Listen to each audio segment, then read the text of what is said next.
Here we got Karen Cole, who's with us from Assura. Welcome back to the program, ma'am. Thank you. Alrighty, so we touched on a number of things. TikTok is the rage. One of the great parts about having your own radio show is every question that you had, you go get an expert. Ma'am, you are that expert. All right. What was the hubbub from a security standpoint about TikTok?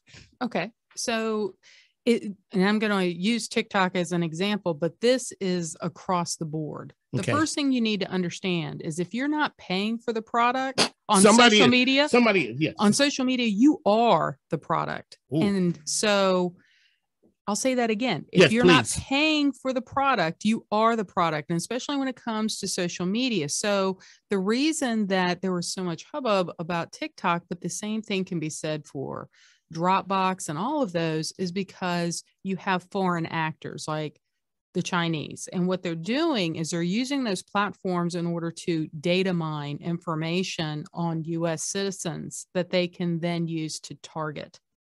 And so our foreign actors are very patient.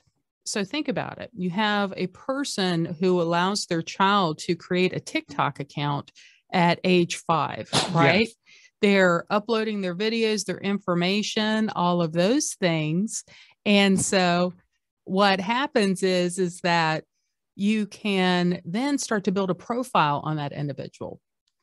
And by the time that they become an adult, by the time that they get to a position of power or where they are an influence, now you have a whole dossier on this person. You have their whole life history. Just from a TikTok, an account that was started years ago. Mm-hmm. And you had already said when we talked about security from the ransomware, that's not something that happens overnight. A lot of times they have been there for a while, mm-hmm. just waiting for the right time. Yeah, it used to be, in some of the more recent studies over the last couple of years, on average about 18 months. Okay, so